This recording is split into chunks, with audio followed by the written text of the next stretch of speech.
Boa noite a todos e todas. Acho que bem-vindos ao nosso 10º e último encontro do projeto Notas para um Futuro Servidor. No caso, eu sou Ana Paula, eu sou técnica de planejamento e pesquisa do IPEA, atual vice-presidente da FEPEA, e vou falar primeiro um pouquinho sobre o projeto, tá? Esse projeto, ele dá uma continuidade a projetos anteriores que a gente já estava fazendo no âmbito da FEPEA, e no caso, o primeiro deles, ele foi uma roda de conversa sobre a diversidade, então a gente está trabalhando o tema de concurso desde a metade do ano passado, só que de outras formas, né? Então, nesse primeiro projeto, a gente trabalhou sobre questões sobre diversidade, né?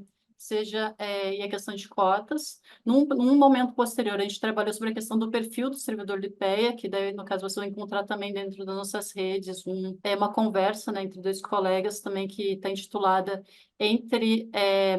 o perfil do servidor entre o planejamento e a pesquisa aplicada, né? E daí tem esse projeto agora que o nosso objetivo muito era mostrar a pluralidade que a gente tem dentro da instituição, seja ela tanto em termos de formação como em termos também no caso de perspectivas e também metodologias e também áreas de pesquisa, temas que a gente trabalha. Nesse 10º encontro a gente vai estar trabalhando, falar um pouquinho de mim, né? Eu já também falei no segundo encontro, né? Eu entrei no concurso de 2008, sou Ana Paula.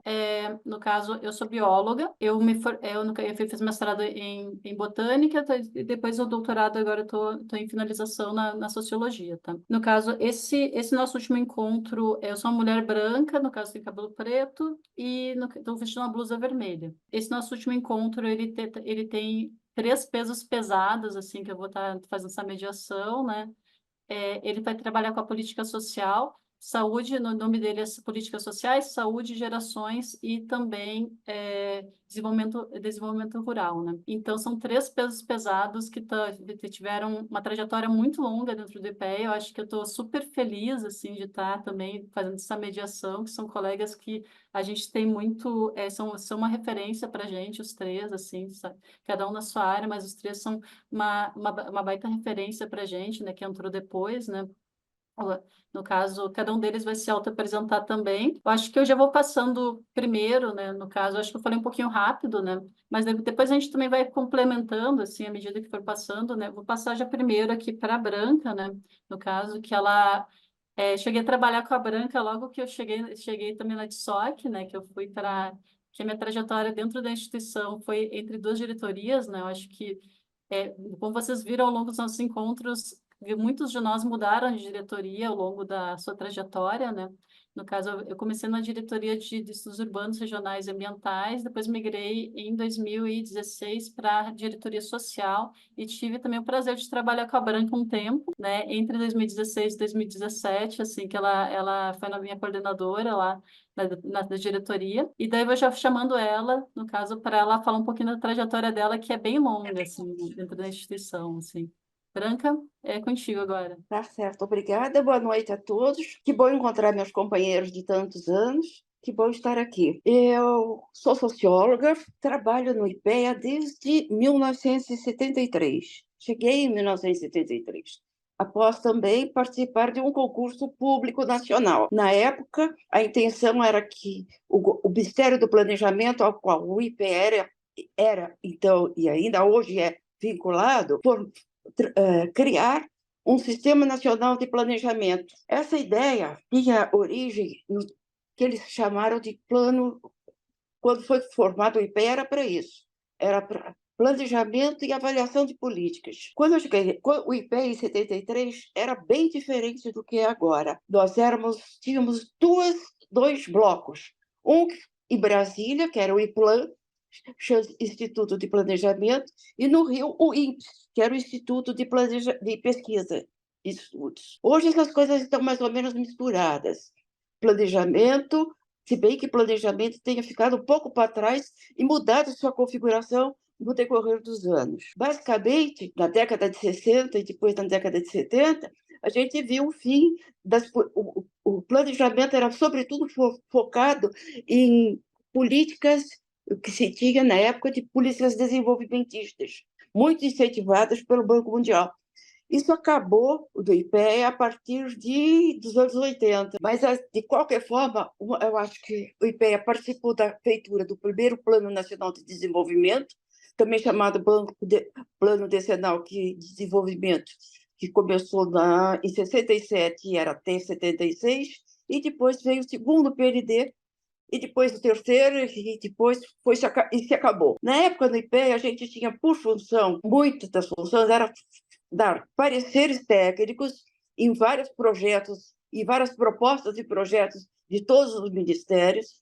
Outra tarefa do IPEA, dos técnicos do IPEA, era assessorar os ministérios na feitura do orçamento da União, e depois disso a nossa tarefa era, sobretudo, acompanhar os planos, os projetos enunciados dentro do planejamento. Se bem que o planejamento logo se encerrou, com o círculo desenvolvimentista todo da América Latina ficou para segundo plano, sumiu, e a gente partiu para uma outra forma de organização. Em questão da política social, nos primeiros tempos, pelo menos até meados dos anos 80, o plano decenal tinha reservado a área de políticas sociais para como era entendida como uma área de recursos humanos. Na época se via o desenvolvimento social como uma de formação de pessoas, da qualificação de pessoas, e não era entendida hoje de forma mais completa e integral em termos de servir toda a estrutura e todas as necessidades individuais e sociais. O CNRH durou, eu trabalhei no CNRH durante algum tempo, e até mais ou menos a sua extinção. Aí, depois disso, o IPEA foi dividido, isso no início dos anos 90, em diretorias. E uma delas era de política e planejamento. E eu fui trabalhar nessa diretoria e fiquei cuidando de alguns assuntos rurais, e inclusive eu tinha tido uma passagem bastante longa e trabalhosa durante a confecção do primeiro Plano Nacional de Reforma Agrária, que foi o primeiro plano de reforma agrária dos anos 80, quando se extinguiu a política de colonização e de ocupação de terras públicas na época era invasão, era dar outra destinação às terras públicas. O primeiro PNRA foi bastante importante na minha carreira, na minha vida, porque me ajudou e me deu uma visão bem completa do que era o rural e das necessidades e das qualificações que eram necessárias para se entender o rural. Depois disso, a gente, logo em seguida, a área de desenvolvimento rural nunca existiu de fato. Eu sempre fui alocada em áreas absolutamente de social, de econômica, mas nunca houve uma área específica de desenvolvimento rural.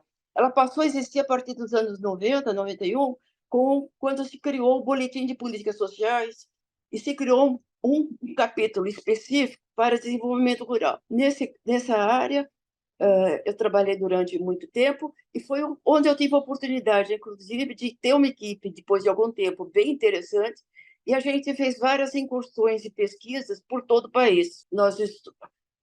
A gente fez um estudo imenso sobre o Pronaf, sobre os assentamentos rurais, sobre a juventude rural, sobre a questão da violência da mulher no campo. Enfim, nós fizemos muitos trabalhos interessantes, indo a campo com uma equipe bem reduzida, mas muito qualificada, fazendo entrevistas e complementando os dados com as informações e bibliografia existentes. É muito interessante essa experiência do IPEA, que pouca gente teve, de ter feito muito trabalho de campo. A vantagem de ter trabalhado tanto tempo na área rural foi que propiciou a mim e a minha equipe muita chance de conhecer o mundo, de conhecer o universo rural do Brasil, de norte a sul. Com a Ana Paula, por exemplo, a gente esteve na Bahia estudando os assentamentos do MAB, que é o Movimento de Atingidos pela Barragem. Ela pode, uma hora, se tiver tempo, dar uma leve explicação do que foi isso. Foi um trabalho importantíssimo que a Ana Paula coordenou com brilhantismo, e outras áreas que eu tive muita sorte em trabalhar com pessoas muito interessantes e muito dedicadas. Hoje em dia, a área não existe mais no IPEA uma área de desenvolvimento rural. Embora exista ainda e persista o Boletim de Políticas Sociais, tem uma área de política rural, desenvolvimento rural, que alguns técnicos da área de de emprego acaba assumindo e desenvolvendo. Não faltam especialistas e pessoas interessadas para esse tipo de trabalho. A minha passagem por IPEA foi muito significativa na minha vida. Foi lá que eu me formei, foi lá que eu, que eu cresci profissionalmente, intelectualmente, e que eu conheci pessoas que eu trago comigo até hoje. Eu acho que uma das grandes vantagens do trabalho presidencial é você ter a oportunidade de conviver e partilhar o dia a dia com muitas pessoas diferentes de você, de formação, de origem, de formação familiar, enfim. Eu acho que é uma das coisas que vocês devem estar atentos, sobretudo os jovens. Construir uma amizade, como a gente construiu ao longo dos anos com algum grupo, com um grupo muito significativo, talvez seja a coisa mais importante que eu traga do IPEA para a minha vida hoje, que estou aposentado. O trabalho do IPEA nunca foi fácil e nunca foi muito, o IPEA passou por altos e baixos, grande prestígio, baixo prestígio, muita gente, pouca gente. Ultimamente, o esvaziamento do IPEA dos últimos anos foi muito significativo. Então, a chegada de um novo contingente de técnicos é esperada com muita ansiedade, com muita esperança de que a gente reconstrua um IPEA tão ativo e tão significativo como já foi no passado em algumas ocasiões. O que eu gostaria de dizer para vocês é que a minha experiência, a minha passagem por IPEA é que mais ou menos definiu quem eu sou hoje. Eu passei mais da metade da minha vida lá. Agora, quando o processo de trabalho, no IPEA foi sempre muito livre. Desde a época da ditadura, a gente passou sobre a ditadura, o IPEA conviveu com a ditadura e com o regime militar do início até o seu fim, do início do IPEA até 1985, a gente tinha muita censura, a gente tinha que driblar a censura, e a gente, às vezes, tinha problemas, às vezes conseguia dar um nó na censura que nos assolava. Depois disso, o IPEA participou muito e começou a participar muito da formação de políticas sociais gerais e começou a abrir novas áreas de interesse específico, que até então, dentro do CNRH, a gente praticamente, os temas tratados era emprego, saúde e educação. Com o novo IPEA, a partir de 90, se começou a abrir uma série de outras possibilidades de políticas públicas voltadas para a política social. Aliás, o primeiro texto sobre política social como uma área específica que integrava a necessidade de ajustes sociais, mas aliada à política econômica, saiu do IPEA. Isso final dos anos 80, foi bem interessante. Então, a política social tal como concebida, que hoje faz parte de várias matérias dentro das universidades, teve um dos seus princípios, um dos seus pés plantados pelo IPEA.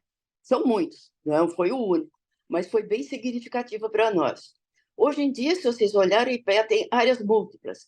A Enid mesmo pode dar um exemplo disso. Ela trabalhou em várias áreas, em várias questões. É uma escala de progressão e de abertura de novos horizontes. A gente começou a falar de raça, a gente começou a falar de gênero, a gente começou a abrir os próprios temas internos, como saúde, isso vocês vão ver com pior, para outros temas além do atendimento médico. Isso é bem interessante de ver quanto que o IPEA foi importante na discussão sobre tudo. Eu acho que o IPEA tem de uma importância muito grande na elaboração participou como vários técnicos do IPEA, inclusive eu e vários outros, participamos como assessores na formatação da Constituição de 87. Eu fiquei na área rural, acho que o Piola e Beth ficaram na área de saúde, e assim foi por diante. A gente ralou muito para conseguir algum avanço nessas áreas. Isso é muito gratificante para nós.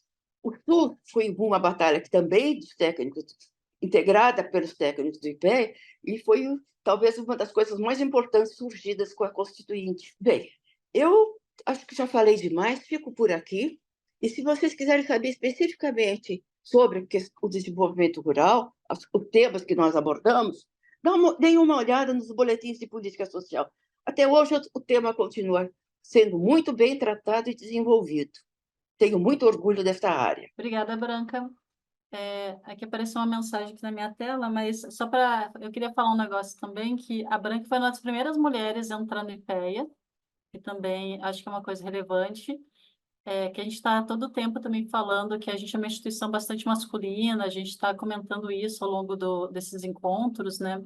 Uma das primeiras mulheres entrando no IPEA foi a Branca, e ela também atualmente é a nossa diretora de aposentados, embora ela também não tenha comentado, ela é nossa diretora de aposentados da FPE. No caso, eu vou passar agora para a Enide, no caso, seguindo a nossa sequência que a gente tinha combinado antes. Enide, a fala é toda tua. Bom, pessoal, boa noite a todos e todas.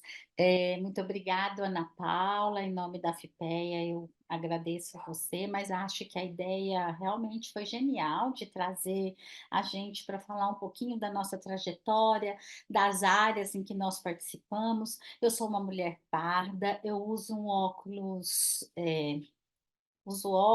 de aro preto fininho, meu cabelo é castanho e estou com uma blusa verde.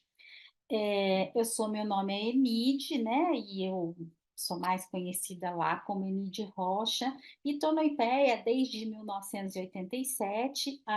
Eu vim para o IPEA, tinha acabado de terminar meu mestrado, e como o meu mestrado, a minha tese de mestrado era da área de eletrificação rural, né? Então eu escrevi sobre a modernização na agricultura e a eletrificação rural. Aí, por isso, eu fui, então, alocada em uma coordenação que se chamava Coordenação de Agricultura e Abastecimento.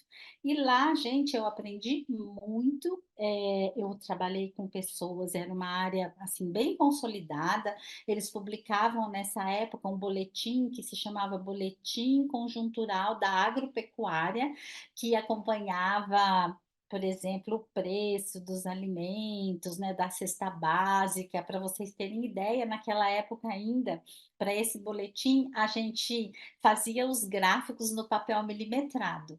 Então, era assim um desafio, né, porque às vezes errava, tinha que passar a canetinha bem devagarzinho, e era um boletim que alimentava também muitas universidades, o pessoal do mercado, e eu era a mais nova dessa coordenação, então tinha muita insegurança, assim, para falar, e aproveitei esse tempo para aprender muito, né? E ali eu fiquei, então, cobrindo essa parte da eletrificação rural, porque naquele momento, que era o governo Sarney, o Sarney, se eu não me engano, o Brasil tinha um grande plano de irrigação e tinha essa carência da eletrificação rural. Mas eu sempre tive uma pegada, que era uma pegada mesmo, quando eu falava em eletrificação rural, eu estava pensando o quanto que a eletrificação rural tinha sido capturada para os grandes empreendimentos, né? Então, toda a minha vida, desde a universidade, esqueci de falar para vocês que eu sou economista, graduada pela Unicamp, e o meu mestrado eu fiz na Universidade Federal de Minas Gerais, no Centro de Planejamento Regional, o CEDEPLAR, né? Então, depois, mais para frente, eu fiz um doutorado na Unicamp, no Instituto de Filosofia e Ciências Humanas, na área de Ciências Sociais. Então, eu sempre me vi assim, uma economista que pensava na coisa da inclusão, eu queria trabalhar com os excluídos, e fui assim. Eu me lembro que a minha mãe falava assim que eu me formei, era difícil, né? Então, cheguei a trabalhar num banco, onde eu trabalhava com financiamento, né? E eu falava, não, não é isso que eu quero. Eu falava para minha mãe, eu quero trabalhar com pesquisa, né? Aí diz minha mãe, falava, onde será que a minha filha vai trabalhar, né? E aí eu sou muito feliz, e tem pessoas que dizem assim, eu era feliz e não sabia, e eu posso dizer para vocês que eu sou feliz, né, profissionalmente, e sei que eu sou porque eu trabalho numa instituição onde eu me realizo completamente, trabalho naquilo que eu sempre quis, porque no IPEA a gente tem essa oportunidade de fazer um trabalho que é um trabalho militante. A gente acredita em determinada questão política, de determinada realização de direitos, e a gente tem essa oportunidade de trabalhar nessa área, porque ele é um instituto de pesquisa, onde a gente faz pesquisa aplicada, a gente faz assessoramento técnico para os gestores das políticas. Então, assim, eu tive também esse privilégio de já ir trabalhar com pessoas que já estavam lá por muito tempo, que já conhecia bastante toda a ligação do IPEA com o Ministério do Planejamento, com a política. E então, eu fui, assim, um dos primeiros trabalhos que eu fiz e que foi também muito importante, que foi assim, começou a marcar minha vida, foi um trabalho que eu falava ainda na coordenação de agricultura, que era sobre o subsídio implícito no óleo diesel. E então, ali a gente analisou como que esse subsídio implícito no óleo diesel, ele fomentava o desenvolvimento da região centro-oeste, por exemplo, mas que principalmente era o plantio de soja, o que também causava muita exclusão, né? E assim, uma coisa difícil para mim naquela época, mas hoje, quando eu olho para trás, muito engraçada, né? Que esse trabalho ficou tão bacana, daí eu comecei a ser chamada para fazer a apresentação e eu morria de vergonha de falar. Então, eu me lembro que eu tinha que ir em vários lugares falar, e era jornalista, falar por esse trabalho, sobre esse trabalho, sobre os resultados, né? E não tinha como. No IPEA, quando a gente está lá, a gente fala com vários públicos, a gente fala com a sociedade, a gente fala com secretários, a gente fala com ministros, a gente fala com a população de modo geral, sabe? Assim, com todos. E isso vai sendo assim um grande aprendizado, porque a gente começa a compreender que o trabalho que a gente faz, né, não é um trabalho assim de gabinete, é um trabalho que vem mesmo para ir ao encontro, né, de um Brasil, de todas as pessoas do Brasil e tal.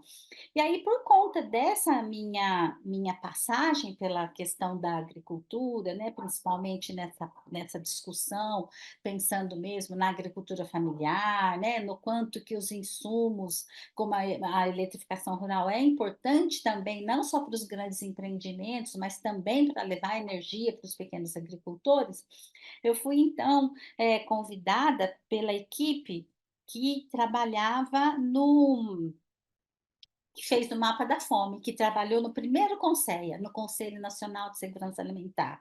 Aí nessa época, então eu tive essa oportunidade de trabalhar com alguns colegas que continuei aprendendo muito, e eu destaco aqui com muita saudade, né, que eu trabalhei com a Ana Maria Peliano, que foi uma das autoras do Mapa da Fome, e no Conselho Nacional de Segurança Alimentar, eu tive então essa oportunidade de. O IPEA fazia assessoramento técnico ao Conselho Nacional de Segurança Alimentar, e foi um dos trabalhos mais militantes que a gente fez no âmbito do IPEA, porque naquele momento era um conselho que tinha o Betinho, que tinha vários expoentes da sociedade civil, além dos ministros de Estado, e o IPEA que fomentava e que subsidiava não apenas os representantes governamentais, mas principalmente os representantes da sociedade civil que estavam naquele conselho. Então, a gente,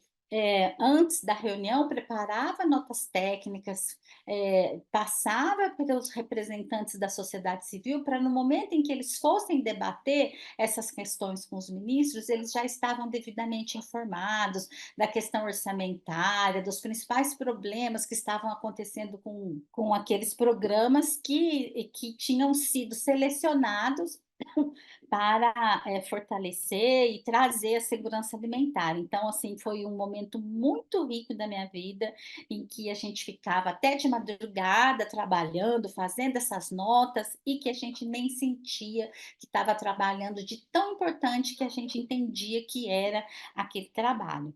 Aí, depois do Conceia, quando terminou o Conceia, foi eleito então o ex-presidente Fernando Henrique Cardoso, o Conceia foi extinto e foi também montado um outro programa que foi conhecido como Programa Comunidade Solidária, que era presidido pela então primeira-dama, doutora Ruth Cardoso, e nossa colega Ana Maria Peliano foi então convidada para ser a secretária executiva desse programa, e a IPEA continuou fazendo assessoramento técnico ao programa Comunidade Solidária, e aí meus desafios, enquanto uma técnica ainda, com meus 30 e poucos anos, era que eu não tinha mais que ficar só dialogando dialogando com a sociedade civil, e não apenas com o governo federal, mas a gente saía o Brasil para dialogar com governadores, com movimentos sociais, né? Então, a Comunidade Solidária tinha vários programas, e eu, no âmbito do Conceia, já acompanhava e elaboramos um programa muito importante de distribuição de alimentos, porque o Nordeste vivia uma seca muito grande. Então, eu me lembro que eu fazia viagens, inclusive com militares, para explicar como é que funcionava esse programa, porque nós montamos em cada, né? Isso sempre é uma pegada do IPEA, daí precisaria mais tempo para contar para vocês, mas para contar que na época se distribuía alimentos processados, ou seja, pegava os alimentos in natura que estavam nos estoques do governo federal, por meio da Conab em um leilão, e trocava por alimentos processados, e era uma troca muito desvantajosa, e aí a gente descobriu que tinha todo um esquema de transporte que trabalhava com isso para tirar vantagens do governo federal por meio da alimentação. Então, a gente desenhou um programa onde se distribuía alimentos in natura, acreditando muito, tinha na época o Dom Luciano Mendes, que era aquele bispo, ele falava, não, no Nordeste as pessoas têm esse hábito, né, de pilar arroz, de triturar o milho, então a gente acabou com um esquema meio corrupto que existia de trocas de alimento in natura por alimentos processados e mais outros ganhos relacionados ao transporte desse alimento, e fez um programa totalmente diferente. E aí, com a Comunidade Solidária, esse programa continuou, e aí ficou muito maior, e eu saía, então, para explicar que em cada município era importante que tivesse uma comissão municipal, com representantes da sociedade civil, do vereador da oposição, explicando então que não se tratava de um programa tipo clientelístico, mas que era um direito e tal. Então, tudo isso faz a gente vibrar com o trabalho, né, que a gente fez. E aí, continuando ainda um pouco na minha trajetória, eu continuei então na Comunidade Solidária, passei por trabalhos daí a gente entrou a ação social das empresas, né? Que como é importante as empresas também participarem, realizando ações sociais, era um projeto muito grande que foi coordenado pela Ana Peliano. Depois trabalhei um tempo com o Guilherme Delgado na área da Previdência Rural, onde nós publicamos fizemos várias publicações, de novo, se vocês prestarem atenção, sempre tem esse direcionamento, pensando, né, quando a gente está falando em previdência rural, a gente está falando daqueles idosos que só recebem isso, e a previdência rural, então, naquele momento, ela trazia uma nova cidadania, né, para as pessoas aposentadas do campo, e principalmente, eu mostrei, que foi o aspecto que eu mais me interessei, era uma questão de gênero que existia quando uma, uma idosa mulher conseguia receber aquele seu benefício rural, qual era a mudança que ela tinha naquele ambiente, naquele domicílio, a importância que era o recebimento da previdência rural para aquela população e para aquele domicílio. E aí, gente, fui indo com esses meus trabalhos, sempre nessa área, eu sempre fiz pesquisa, mas eu também valorizava, e esse é um conselho que eu dou para todas as pessoas que pretendem entrar no IPEA, para nunca pensar que o IPEA é uma instituição acadêmica, o IPEA não é uma instituição acadêmica, os trabalhos mais importantes que a gente faz são aqueles trabalhos de assessoramento técnico, e a gente só consegue fazer uma pesquisa que seja aplicada quando a gente faz assessoramento técnico. Então, eu tive, assim, oportunidade, estando no IPEA, de representar o Ministério do Planejamento em vários conselhos nacionais vinculados a políticas públicas, e aí, para falar por quem os sinos dobram, né, a gente começou, então, para falar um pouco da área, eu sou uma pesquisadora que sou da área da coordenação de igualdade de gênero, raça e gerações, e dentro das gerações sou eu e uma colega, eu pensando nas questões relacionadas à criança, adolescente e jovens, e uma outra colega nas questões do idoso, que é a Ana Amélia Camarano. Então, quando eu comecei a pensar nas questões da infância e da adolescência, daí eu tive mais uma coisa muito importante, que foi um marco também na minha vida profissional, foi que o IPEA recebeu um grande desafio em 2003, de dizer ao Brasil o que estava acontecendo nas instituições de acolhimento de crianças e adolescentes, aqueles antigos abrigos conhecidos como orfanatos. Era um desafio muito grande, porque ninguém conhecia, não tinha dados bons para a gente pesquisar, e todo mundo naquele momento imaginava, que é um pouco o que acontece hoje, que nessas instituições, e essas instituições estão abarrotadas de crianças órfãs, e do outro lado uma fila muito grande de pais e mães querendo adotar, e que o sistema não funciona. Enfim, a gente fez essa pesquisa junto com o Conanda, foi um financiamento do Conanda, uma pesquisa muito profunda, onde a gente coletou dados primários, e aí a gente mostra, foi um dado que teve uma repercussão nacional e até internacional, quando a gente nos falou que não era verdade, que esses dados haviam nos mostrado que as instituições de abrigo, essas instituições, ali a gente tinha crianças negras, que não eram órfãos, a maior parte delas negras pobres, estavam nessas instituições por motivos relacionados à pobreza, e que tinham famílias, e que as famílias eram presentes, tanto é que 80% não tinha destituição familiar, né, porque a família ainda brigava por aquela criança, e que eles estavam lá por motivos de pobreza, sendo que o Estatuto da Criança e do Adolescente diz que nenhuma criança, nenhum adolescente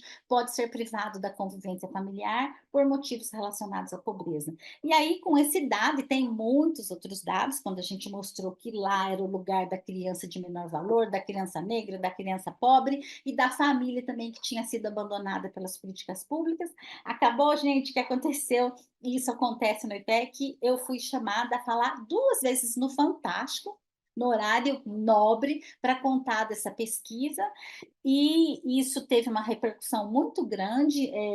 Hoje essa pesquisa ela é utilizada, inclusive, para capacitar magistrados voltados para a infância, Ministério Público, promotores, tudo porque nós mostramos, né, toda como eram essas instituições, quem estavam lá, e, e o bacana de tudo é quando a gente vê, e no IPE a gente tem essa oportunidade, que a gente elabora uma pesquisa, a gente tem resultados, e isso tem a capacidade de mudar a política pública. Então, com todos esses dados, a gente criou uma nova política, que foi desenhado o Plano Nacional de Convivência Familiar e Comunitária. Nós conseguimos mudar várias coisas no ECA, por exemplo, tem a lei nova, conhecida como Nova Lei da Adoção, que está no ECA em função desses dados, novas modalidades de acolhimento. Então, com essa pesquisa, a gente conseguiu, então, quando a gente pensa no ciclo de políticas públicas, a gente conseguiu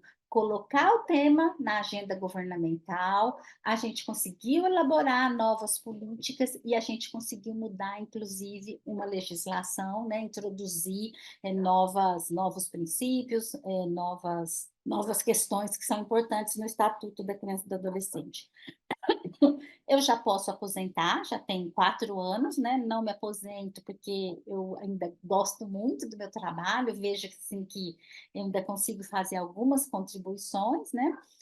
Também fiz alguns trabalhos relacionados à juventude, porque nessa área de que a gente fala, área de gerações, a gente fala de criança, adolescente e jovens. Então, recentemente, eu entrei também na discussão dos jovens sem SEM, que são aqueles que não trabalham e não estudam, onde também a gente tem muita oportunidade de fazer nossos números chegarem, né, para os gestores de políticas públicas, influenciar alguma coisa, né, com as nossas pesquisas.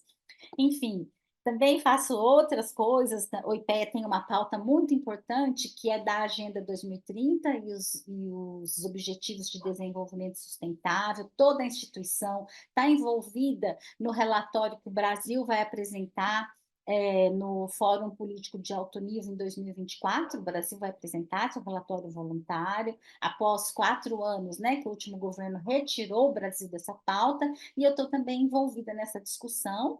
Nós temos grupos de trabalho envolvidos nisso, estudando cada um dos ODS para elaborar, então, esse relatório que o Brasil vai apresentar na ONU em 2024. Com tudo isso, já passou aqui meu tempo, eu queria dizer para vocês que vale a pena o esforço para trabalhar, para entrar numa instituição como IPEA. Claro que a gente tem altos e baixos, a gente reclama, mas uma coisa que a Branca disse, e que é a pura verdade, no IPEA a gente não encontra apenas colegas, a gente encontra amigos, a gente encontra pessoas que defendem também todas as lutas que nós defendemos, e a gente é muito feliz nesse trabalho, sobretudo se a gente tem essa vibe de mudar, de melhorar a sociedade, de incluir, de defesa da igualdade, sabe? De não à exclusão social, à desigualdade racial. Enfim, gente, eu recomendo fortemente que trabalhem e que se esforcem para trabalhar no IPEA. Fico por aqui. Se tiver a oportunidade da gente conversar, eu ainda teria muito mais coisas para contar para vocês e mostrar a minha alegria de fazer parte dessa instituição. Muito obrigada, Enide. Antes de passar para o Sérgio Piola, né, que também, no caso, como eu comentei bem no início, eu estou mediando uma mesa com três pesos pesados aqui, né, aqui no caso, que são três pessoas que ajudaram a construir a instituição. Eu queria comentar junto com isso também o comentário do Matheus Souza, né, que ele coloca que é muito rico ouvir a história do IPE contada por pessoas que construíram o Instituto. E daí eu queria colocar que quando a gente concebeu o projeto, a gente que pensou exatamente nisso, né, de contar a história do IPEA a partir das pessoas que fazem parte do IPEA, porque, no caso, toda essa história de diversas construções políticas, a Branca falou ali no primeiro Plano Nacional de Reforma Agrária, a Enid falou de vários planos, como a Comunidade Solidária e outros planos. Então, todos essas políticas, no caso que a gente, no caso, tem essa colaboração, assessoramento, elas foram construídas por pessoas que estão dentro da instituição, né? Então, acho que a nossa ideia, quando a gente montou o projeto, foi exatamente essa. Daí, no caso, a gente convida, inclusive, para acompanhar os projetos que eles estão nas nossas redes, né? Junto da FIPEA. E agora eu acho que vou passar também já pro Piola, né? Para o Sérgio Piola, que é outra pessoa que também ajudou a construir muito a área da saúde da instituição, né? Piola, é contigo. Quero cumprimentar inicialmente a FIPE pelo convite, que eu acho uma iniciativa muito interessante, e agradecer o convite que foi feito.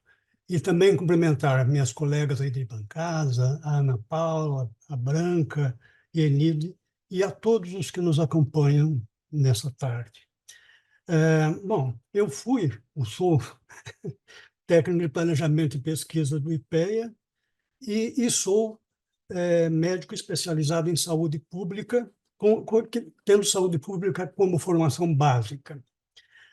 Pediram-me para falar sobre a minha experiência na área de saúde, né?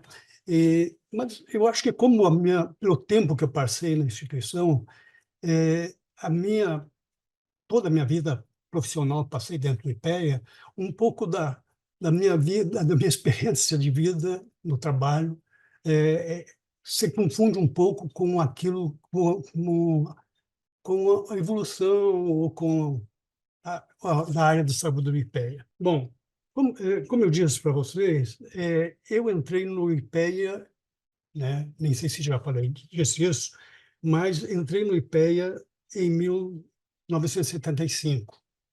Né? Eu entrei no Centro Nacional de Recursos Humanos, né, CNRH, que a Branca mencionou anteriormente, que fazia parte do IPEA, né? O CNRH foi criado para estudar e acompanhar inicialmente as áreas de trabalho, educação e demografia, dentro daquela concepção mais de capital humano, de investir nas pessoas para assim chegar mais fácil ao desenvolvimento. E nos anos 70, o IPEA abrigava, além do CNRH, o INPES, que é o Instituto de Pesquisa, o IPLAN, que é o Instituto de Planejamento, um Centro de Treinamento para o Desenvolvimento, que era o SENDEC, e o Instituto de Orçamento, INOR. Na sua criação, o IPEA tinha um regime de pessoal próprio, como fundação pública, CLT. Mais tarde, a partir de 88, foi incorporado ao regime jurídico único. Bom, nessa minha fala, eu vou falar em 4 períodos que que eu estabeleci assim como fases importantes da trajetória da área de saúde no IPEA. Eu diria assim, o início, nos anos de 1975, quando foi criada a área de saúde, que eu diria que são a fase dos programas inovadores. Depois vou explicar por quê. Os anos 1980, né, que houve uma grande participação tanto da área de saúde como outras áreas do IPEA também, nos estudos para a reforma sanitária e para os estudos que se subsidiaram o processo constituinte, em 88. Um outro período, que seria de 1995 aos anos 2000, né, que é o foco, pode ser que o foco principal da área de saúde do IPEA passou a ser a economia da saúde, né? E depois, nos anos de um quarto período, que seria nos anos mais recentes, que eu chamaria com foco mais no acompanhamento e análise de políticas públicas na área de saúde. Bom, começando pelo primeiro período, 74, 75, que foi o período da minha chegada ao IPEA. Na época, o CNRH começou a montar uma equipe na área da saúde para atender a demandas do governo, na época era o governo Gás, para reformular programas na área de alimentação e nutrição, né? E formular um programa de extensão de cobertura para a área de saúde. Na formação inicial da equipe de saúde do CNRH, eu estou falando da equipe de saúde do CNRH, mas o IPEA antes já tinha feito alguns trabalhos na área de saúde, como no próprio PAEG, como foi colocado pela Branca.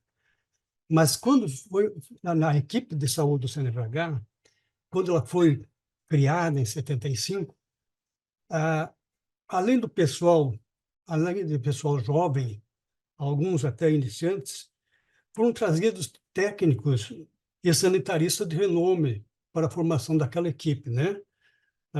E são dessa época, eu enquadro entre os sanitaristas de renome importantes, o Solon, nosso ex-colega Solon Magalhães Vieira e Vitor Gomes Pinto, entre outros, e também foram trazidos consultores renovados, né, como Carlos Gentili de Mello e Mário Magalhães da Silveira.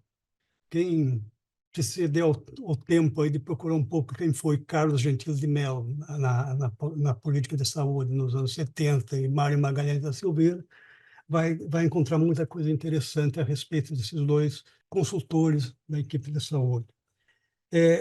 A esses profissionais mais experientes, né, se juntaram profissionais mais jovens. E aí eu já falando tanto para a área de saúde como de alimentação e nutrição, como a Ana Peliano, a Elizabeth Barros, eu também, entre outros, né, época muito jovem. A partir de 1975, então, agora voltando a falar mais do período 75, a área de saúde do IPEA era coordenada por Eduardo Kertes, que era um engenheiro. A equipe de saúde do IPEA trabalhou intensamente na proposta de reformulação, melhor dizendo, do segundo Programa Nacional de Alimentação e Nutrição e na formulação no Programa de Interiorização de Ações de Saúde e Saneamento, PIAS, programas que foram bastante inovadores para a época, né? O PRONAN, o segundo PRONAN, segundo Programa Nacional de Alimentação e Nutrição, foi formulado para substituir aquela ação de utilização na merenda escolar, principalmente de alimentos formulados pela indústria, né? Que era distribuído para a merenda escolar. Também para utilizar mais produtos naturais na distribuição realizada pelo Programa de Nutrição e Saúde do Ministério da Saúde. Por que esse programa, eu posso dizer que o segundo programa era um programa inovador? Primeiro, porque tratava de substituir alimentos formulados por alimentos naturais, por distribuição de arroz, feijão, né, para a merenda escolar, ao invés de só alimentos formulados. É inovador também porque o segundo plano já tratava não só da distribuição de alimentos, mas também dava apoio, assistência técnica aos pequenos produtores, procurou atuar através da Cobol também na comercialização de alimentos básicos, né? Então, mas eu acho que não vou falar mais sobre isso, porque isso é da área de alimentação e nutrição. O PIAS também foi bastante inovador, né? Porque foi inspirado na ideia, na proposta de atenção primária de saúde, que trata da prestação de serviços de saúde através de pessoal auxiliar, de se ter uma maior delegação de funções para pessoal auxiliar. Eu trabalhei na secretaria técnica desse programa em 1975, né? De 75 a 79, e aí fui então bastante jovem, tive a oportunidade, como a Nida também estava relatando, de viajar por todo o Nordeste, porque foi a área onde se iniciou a implantação desse programa, né, trabalhando junto às secretarias estaduais e municipais para a implantação do programa de extensão de cobertura. O PIAS, esse programa, né, ele foi inspirado em experiências que já vinham sendo desenvolvidas em outros países, como Costa Rica, por exemplo, ou até mesmo na China, com o programa de médicos de pés descalços, né? E por experiências que já vinham sendo desenvolvidas em diversos municípios brasileiros, como Niterói, Caruaru e Montes Claros, né? Que se tratava de uma coisa quase revolucionária para a época, que é a utilização, delegar mais funções para pessoal auxiliar. E ele, de certa forma, é um precursor, o PIAS de 75 e 79, é um precursor do próprio Programa de Saúde da Família, que passou a ser implantado no Brasil na década de 90. Agora, passando já dessa fase inicial da formulação de programas para o governo, já na década de 80, a equipe de saúde do IPEA esteve sempre presente nas discussões de reformulação do sistema de saúde brasileiro. Vocês devem saber que antes do SUS havia uma repartição de funções, né? Tinha pessoal que, através do INAMPS, tinha atendimento de saúde, o pessoal da área rural não tinha quase nenhum atendimento, né? E, de certa forma, as discussões que se fizeram então, né, para fazer essa reformulação, criar um sistema universal, né? E nesse momento foi muito importante a atuação da equipe de saúde do IPEA na preparação da 8ª Conferência Nacional de Saúde, em 1986, que, de certa forma, subsidiou, né, o processo constituinte, a proposta para a área de saúde, que era a criação do Sistema Único de Acesso Universal com financiamento público. Mais tarde, já nos anos 1995 a 2005, foi um período que a área de saúde do IPEA começou a estimular, a se direcionar mais para a área de economia de saúde no Brasil. Aí, no estudo das relações entre saúde e economia e saúde, começaram a ser feitos diversos trabalhos nesse sentido, né? E essa parecia ser, para nós, na época, uma vantagem comparativa importante da área de saúde do IPEA, ou da saúde dentro do IPEA, porque era uma casa que tinha muitos economistas, tinha outros profissionais, então o que nós poderíamos fazer em termos de estudos, de pesquisa, de proposições de novos programas dentro do IPEA, diferente daquilo que poderia ser formulado através dos ministérios setoriais. Bom, são dessa época de evolução mais de direcionamento para a economia da saúde, a elaboração, né, de um livro, o livro de Economia da Saúde, Conceito e Contribuição para a Gestão da Saúde, em 1995, que foi no Brasil, foi um dos primeiros livros em português sobre a economia da saúde. Já no início ainda no início dos anos 2000, a área de saúde do IPEA coordenou, junto com o Ministério da Saúde, um projeto de cooperação técnica com o Reino Unido na área de economia da saúde. A atuação da equipe de saúde do IPEA dentro desse projeto foi bastante interessante, porque deu condições de, através de um trabalho conjunto com o Ministério da Saúde, IBGE e a Agência Nacional de Saúde, começar a se formular, a elaborar o sistema de contas nacionais em saúde, né? Inicialmente, inicialmente foi realizada uma conta satélite de saúde, né, através do IBGE, com a cooperação de IPEA, Ministério da Saúde e ANS. E, mais tarde, isso se passou para a formulação, então, de uma outra metodologia de contas nacionais, que é mais aplicado ao setor saúde, que é a contas de saúde na metodologia utilizada pelo CDE, né? E por que isso é importante?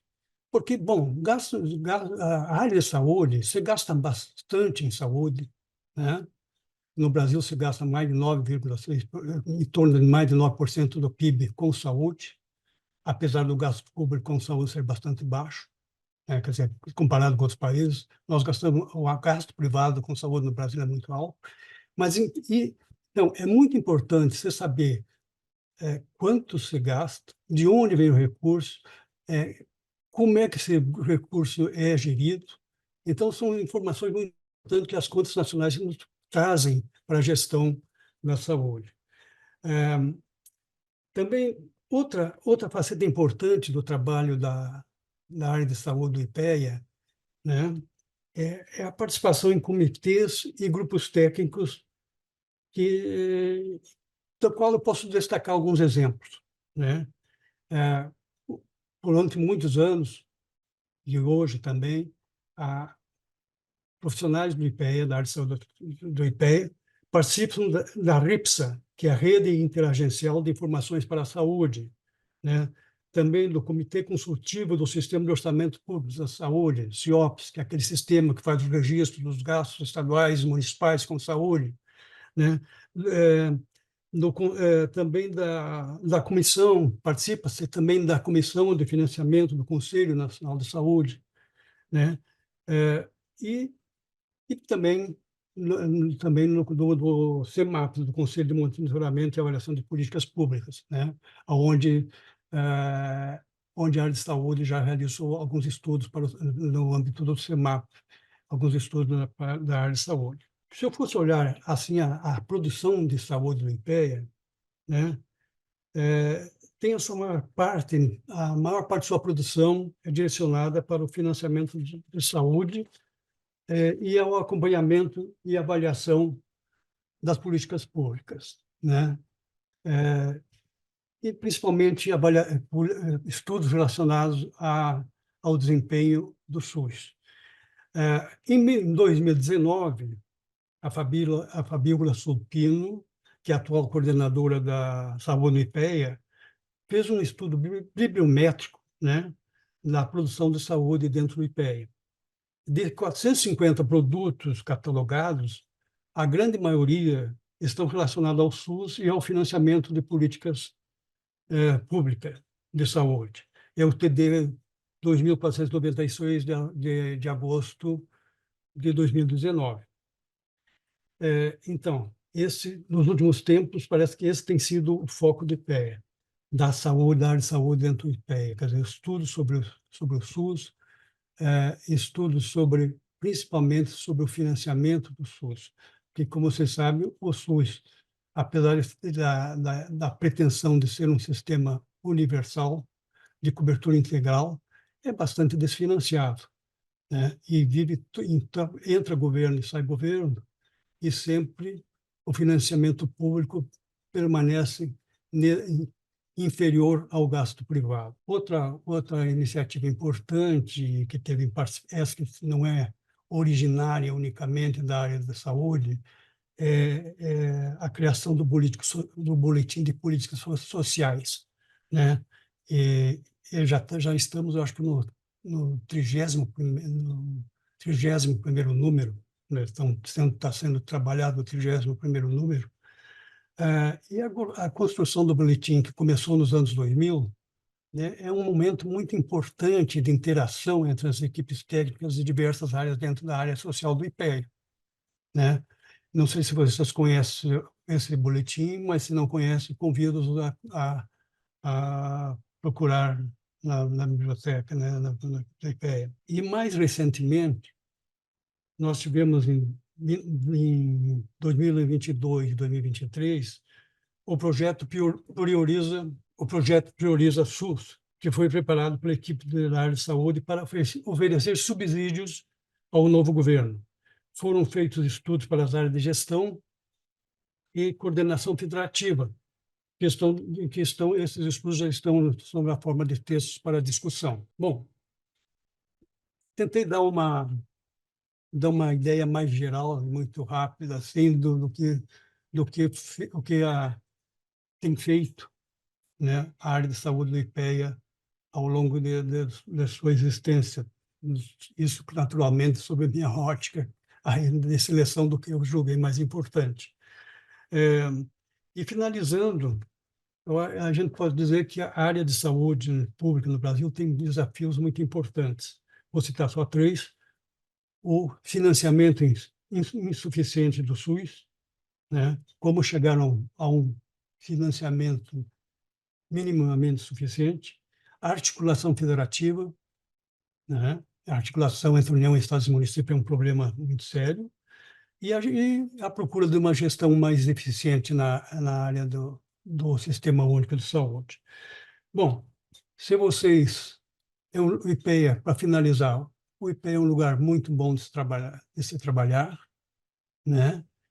Porque você tem, não é um lugar puramente acadêmico, é um lugar que também exige que você tenha uma participação, que você converse com outros protagonistas na área do governo, e os que passarem nesse concurso, e desejo que todos que estão nos ouvindo passem, né? Serão chamados seguramente para tentar lutar contra e tentar resolver esses desafios. Obrigado. Muito obrigada, Piola. Eu acho que comentando um pouco antes de também fazer alguns comentários, passar para perguntas, fazer alguns registros, eu acho que vocês que estão olhando já perceberam que a gente está diante de 3 pessoas históricas na instituição, né, que ajudaram a construir não só o IPEA também, mas um arcabouço de políticas sociais dentro do próprio, no caso das políticas mesmo, do governo brasileiro, né? Então, de pensar, refletir, organizar esse processo de política. Então, são 3 pessoas históricas, assim, que a gente vai estar agora também liberando para perguntas, né? Então, também já está liberado para perguntas, mas antes disso, eu já tenho várias aqui também que já tem aqui em registro, né? Eu queria só fazer alguns registros aqui, né? Primeiro, também agradecer também os 3 já, também desde agora também, né? Desde as perguntas, agradecer o público também, né? Que já está, embora esse agradecimento também, depois eu vou registrar de novo, mas eu queria fazer o registro do Sandro, né? Porque ele não vai poder comparecer, que é o nosso presidente também, que ele está com dengue. E eu queria registrar o agradecimento dele tanto para os nossos palestrantes também, e como para toda a nossa equipe, que a nossa equipe da FIPEA está sendo fundamental dentro desse projeto, né? Que a gente tem uma equipe, no caso de jornalistas, assessoria e de comunicação, que ela está com muito esmero trabalhando em todo o processo, desde a criação também, a gente está num processo colaborativo desde a criação até toda a organização do projeto, né? Então, agradecer a equipe da FIPEA também, né? E, enfim, eu queria passar para as perguntas, né? Enquanto, no caso, o Gabriel está organizando aqui para colocar também a Branca, também, que eu acho que vai estar faltando aqui a Branca na tela, né?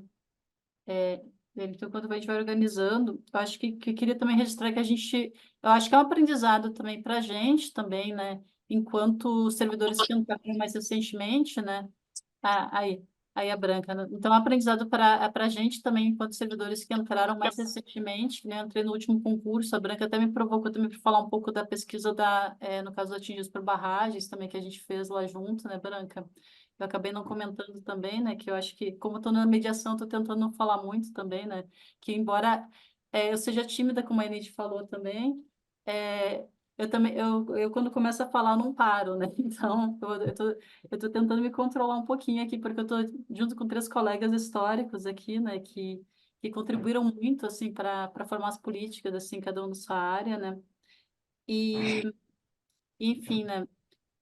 Eu queria colocar um pouquinho algumas perguntas para vocês, enquanto também não chegam não chegam as perguntas aqui no chat, né? Tem uma coisa que eu acho que todas as falas de vocês 3 comentaram foi de começar do zero alguma coisa, né? Seja na área que nem a Branca começou, como comentou, eu participei do primeiro Plano Nacional de Reforma Agrária, a Enid comentou em vários planos, desde a questão da alimentação e outros planos que ela participou também, né? Que foram pioneiros dentro do Estado brasileiro, né?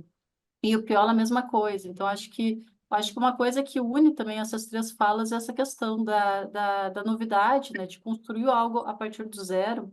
E daí eu queria e também comentando a partir das falas de vocês, eu queria saber um pouco do papel da nossa escuta enquanto técnicos, porque eu acho que tem uma coisa também que acho que a gente está frisando muito ao longo de todos os encontros, né? Que o nosso papel é um pouco diferente da pesquisa acadêmica, que a pesquisa acadêmica ela tem um foco muito mais na parte de conceitos, e a gente tem um trabalho muito de assessoramento dentro do IPEA também, e também o assessoramento envolve a gente conversar com diferentes atores, diferentes stakeholders, né?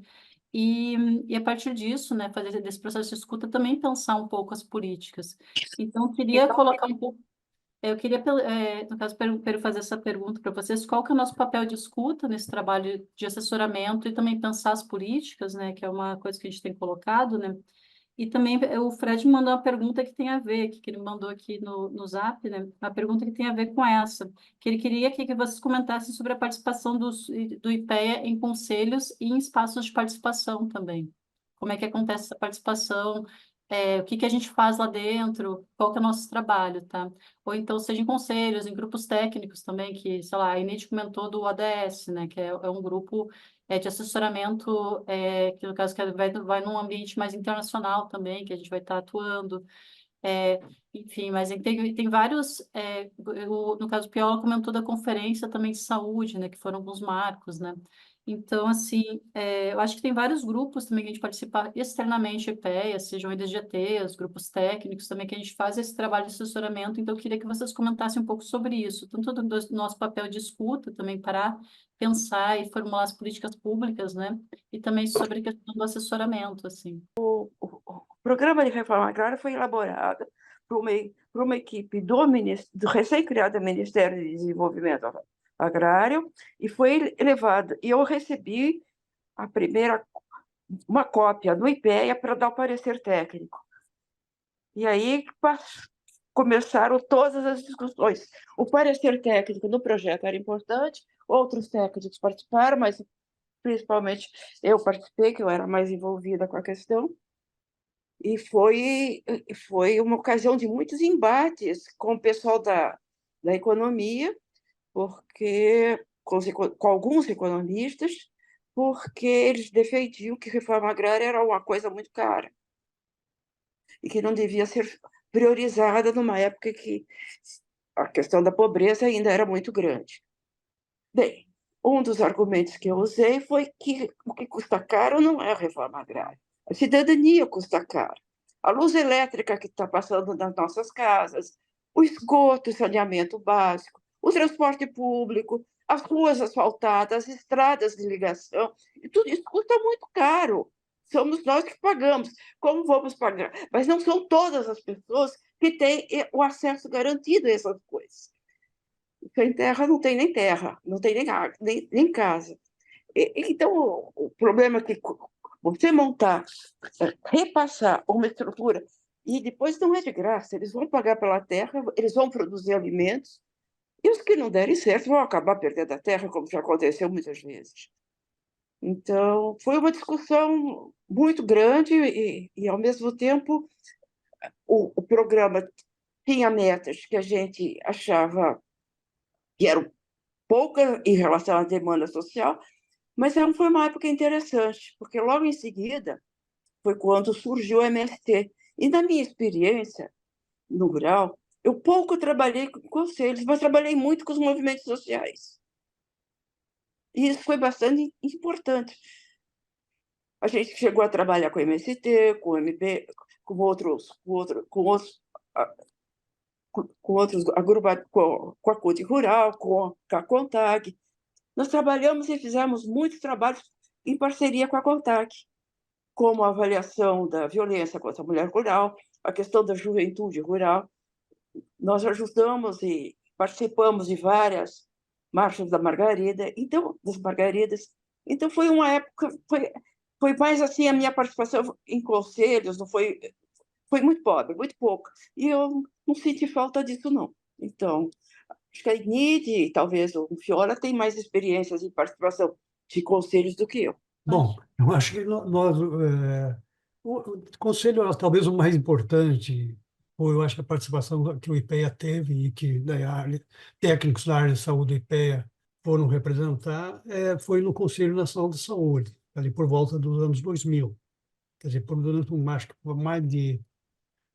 Começou Solon, depois eu fiquei um tempo lá, mas nós ficamos lá como representando o Ministério do Planejamento, né, lá no Conselho Nacional de Saúde, por mais uns 6 anos, mais ou menos, né? Nos anos 2000 e pouco, né? Depois, com a reformulação que houve no Conselho Nacional de Saúde, deixou de ter a representação governamental diminuiu, né? E hoje o Conselho tem outra configuração, muita gente da sociedade civil, eu acho que até se tornou mais representativo da sociedade civil. Mas nós tivemos, eu acho que o IPEA teve um papel importante durante um tempo. Nas conferências nacionais de saúde, me lembro pelo menos duas que tiveram relatoria de ter. A Beth Barros sempre trabalhou em relatorias de conferências nacionais de saúde, né? O Roberto Nogueira, o Solon, Magalhães Verano, conhecido, trabalharam como relatores, né? No grupo, pelo menos no grupo de relatoria das conferências nacionais de saúde. Eu acho que também uma coisa que é muito do trabalho de IPEA tem muita ligação com os órgãos setoriais, né? Por exemplo, a ligação que a área de saúde sempre teve com o CONAS, que é o Conselho Nacional dos Secretários de Saúde, e com o CONASEMES, Conselho Nacional dos Secretários Municipais de Saúde, foi muito importante, né? Essa parceria nos rendia assim, que a gente estava sempre atualizado a respeito do ponto de vista dos secretários municipais, do ponto de vista dos secretários estaduais, né? E isso é mostrado nós sempre, o IPE foi convidado para participar dos congressos dos municípios, das secretarias e das secretarias estaduais dos estados, né?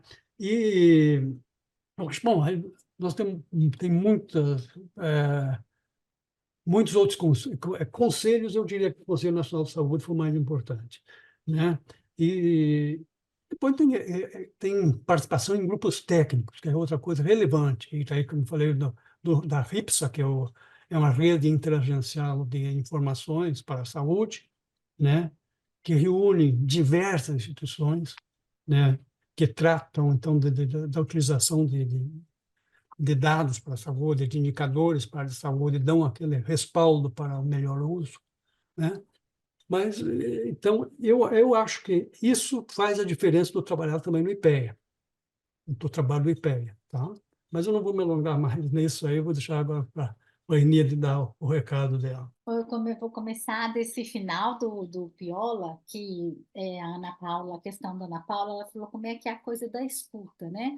Então, acho que tem duas questões muito importantes. Essa primeira, que o Piola encerrou falando, que é a escuta também, que a gente faz não apenas da sociedade civil, daí eu vou chegar lá, né, dos movimentos sociais, mas também o IPEA é um grande parceiro dos técnicos no âmbito dos ministérios setoriais, porque eles também precisam, né, bastante dos nossos trabalhos, dos nossos dados, das nossas análises, porque muitas vezes a gente fica pensando que quem está lá nos ministérios tem todo aquele poder de fazer política, não tem. Então, os nossos trabalhos e análises, ao mostrar que está tendo problema de continuidade, que está tendo problema de orçamento, de financiamento, isso também ajuda, e a gente só consegue fazer isso dialogando com esses nossos colegas que estão lá nos ministérios, na execução da política. Então, isso também é uma atribuição, uma coisa que o IPEA faz e que deve continuar fazendo, porque também a gente se alimenta disso, né? A gente começa a conhecer melhor determinado programa, determinada política, e a gente tem esse contato também lá nos ministérios com os nossos colegas.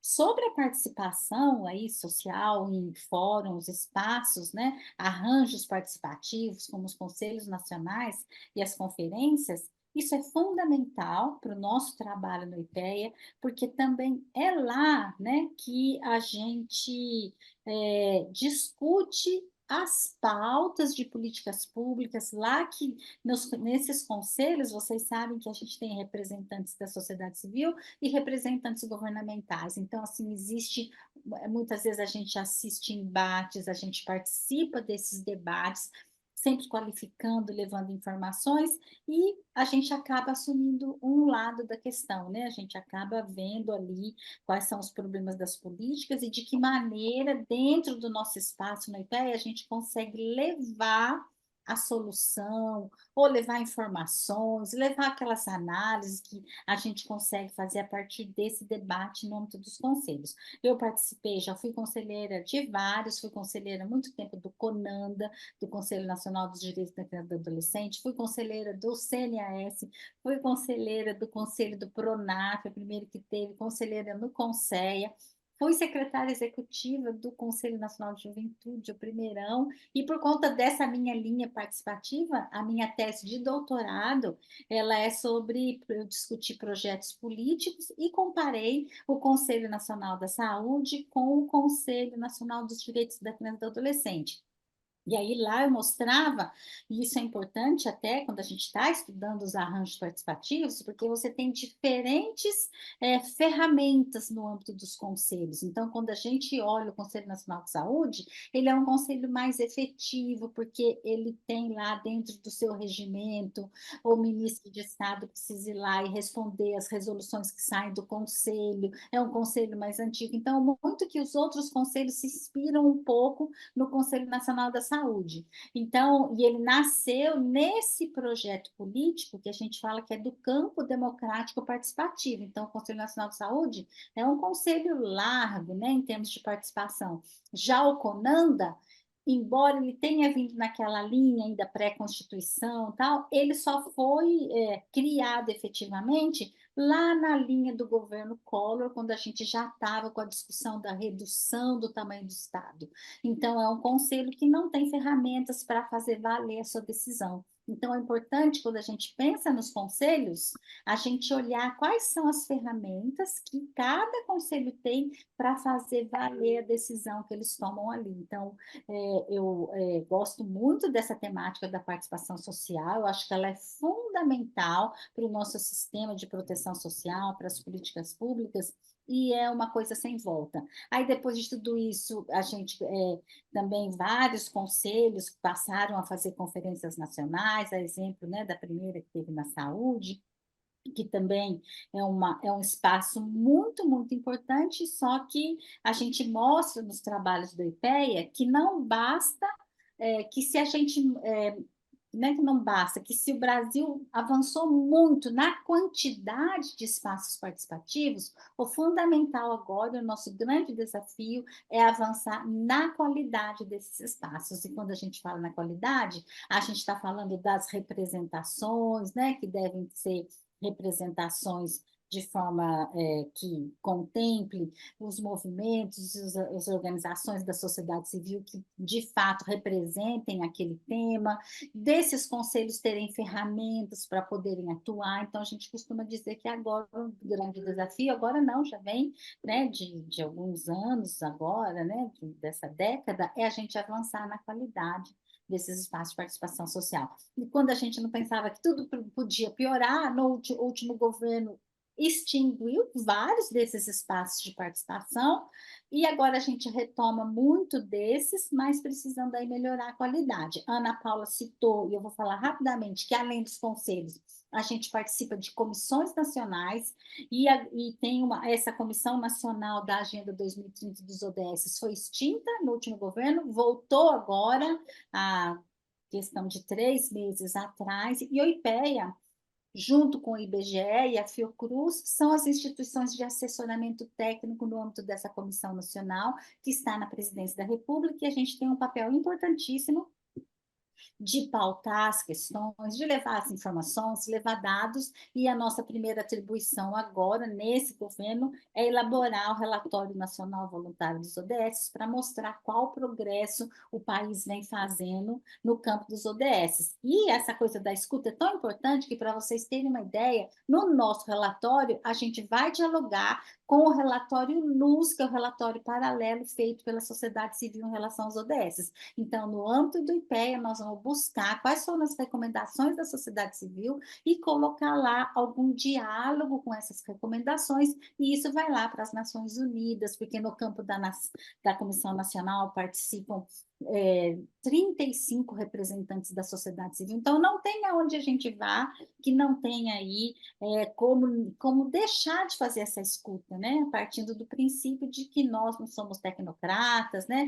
Que a gente está trabalhando para a sociedade, então a gente precisa ouvir, escutar nesses diferentes espaços. Obrigada, gente. Eu queria agora pegar e emendar um pouquinho umas perguntas aqui também, que vocês comentassem um pouquinho de quem são os nossos parceiros, né?